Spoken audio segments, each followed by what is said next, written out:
Wisconsin. Welcome to Impact today. I'm filling in again for Nick Barber, who will be back on the show very soon. If you want to get in touch with Impact, our email is impact@proctors.org, and feel free to let us know your ideas and thoughts. And now we'll begin the show. Welcome to Impact. I'm Philip Morris, the CEO of Proctors and the interviewer of the Arts segment. Today our guest is Penny Holmes, the Executive Director of the Hamilton Hill Arts Center up in Hamilton Hill in Schenectady. Welcome, Penny. We're glad you came. Thank you for having me here. So tell me, who are you? Who's Penny Holmes? Penny Holmes is a person that has been in nonprofit work for over 25 years. And the Arts Center is a little new to me, but all nonprofits are the same in many ways, and enjoying it. I'm enjoying coming back into the work field after 3 years of being home with my child. Oh, terrific. Well, we're delighted to have you. So Thank you. The Arts Center has gone through some ups and downs of Yes, recent. it has. Has a great history and past. Yes. What's going on? How do you see the next couple of years? Okay. Well, as you mentioned, we have gone through some transition, but like anything, we can only go up from here. We're still continuing to do our still drumming program. We're doing African drumming, the dancing program. We have an arts program with the children in the evening. But ways that we're expanding right now, we're getting into the intergenerational programming. We're also doing having local artists come in that will teach to the community as well. But we know that we're in a community that is in desperate need right now, where education is a factor, where employment is a factor. So one of the things that we're doing now is we're almost going back a little bit to our roots. We always was founded on art, but we were founded on because it was the civil rights movement. There was a lot going on during that time.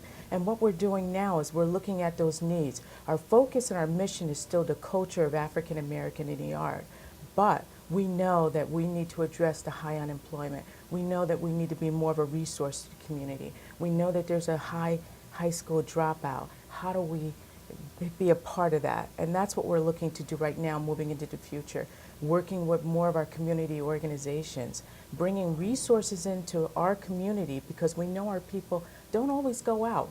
So we want to bring those resources to them to have career fairs, we just got approved for a nutrition program. We just got a great big donation from Alice Green and Charles Toohey Foundation. So there's a lot of things going on that you're going to see us more out there than you have in the past. That's terrific. You know, I recently was interviewed by the Gazette around the opportunities for employment in the arts. And most of what I have read at the national level, and I think it's true locally, is that the creative industries are actually exploding. As more and more people are doing media and making music for games and doing media for games and doing television and doing all kinds of stuff. It might not be that it's at a huge television station, but it could be that it's for a company doing their Facebook media, and that there's tons of opportunity around the creative industries, from writing to art to design. Right? Absolutely. And you know, a lot of what I talk to our children about is that art is in everything that you do.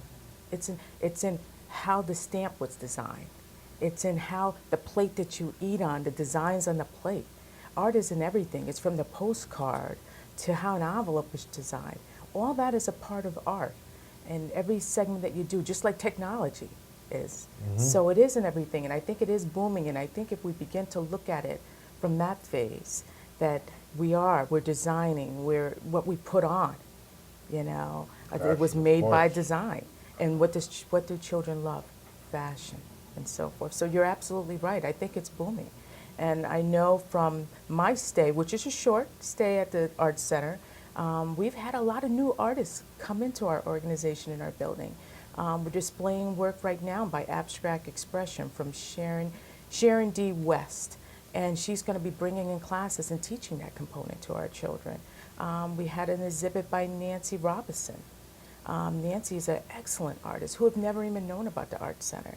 And she's also going to be teaching because she That's also great. works. She has a job besides her artwork, and how she encompass both and so forth, and still be able to be true to her, what she enjoys doing. So what's the next thing you need? What does the Arts Center need to have happen? What we need to have happen is financial funds, just like many organization. When I walked into the organization and I looked, because you talked prior about our past history, I found an organization that did wonderful work. Wonderful work. I didn't find all of that. I found that we were stable. I don't have bill collectors calling me. But what I did find is we need more funds. We need more donations so that we can be more of an instrument in the community, so that we can expand our programs. But one of the things that we are doing now is we're looking at other organizations and how we can go into those organizations and bring what we do. Because we do a lot of our work capital region-wise. But how do we do that, be a part of other programs so that we can reach out to their community, still be in our community as well, and just expand. Our nutrition program is a big program that we just got funded for. Teaching our children about health, teaching our children about how do we eat. We're teaching our children how do we prepare our food and so forth. What are healthy components to a meal? That yes, we can still have some fun, because I like to eat too, but there are some things that we need to have on our plate and so forth. And there's a lot of opportunities to come in with that. But I see us growing our agency. We're looking at what we have existing, how do we expand those programs, like our still drumming, our dance programs, but we're also looking at academics. We're looking at ways that we further the growth in our child. How do we connect that link in the family as well?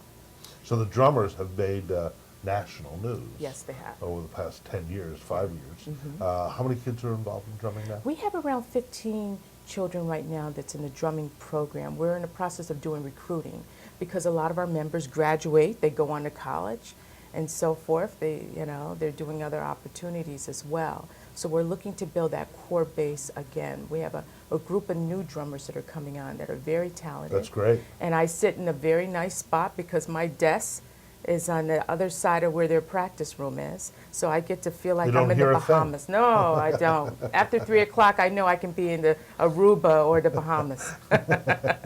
What's the next most popular or demanded program by the children?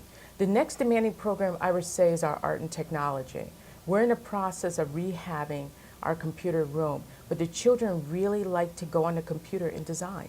So they're also learning another facet of art, that there's art in drawing, but there's art in technology as well. And by learning the technology, that's also future job opportunities. Yeah, so absolutely. they're drawing on the computer, and we're going to do an exhibit to display some of their work. Yeah. Well, that's terrific. That's terrific. So how do you see relationships with other organizations in the region, in the county, in the city? Well, that's interesting, because one of the things I did when I came on was I started visiting, because there's a lot. I didn't realize there were so many nonprofits just in walking distance from where my location is. And I met with them and the various executive directors, there's 4 of them in the area, and said, what can we do together? There's so many children in our area. There's so many children we're serving. There's so many children you're serving. And there's so many children no one is serving. So what can we do we don't compete against each other? And we talked about doing some fundraising activities. We talked about doing some collaboration and partnership. One of the areas that we're going to venture into probably in the near future, very soon, is doing some work with Girls Inc. There's a lot of conversation going on now as to what can we do. And we've talked to Carver and Boys and Girls Club. So we're doing, we're reaching out and probably going into areas that we didn't traditionally go into.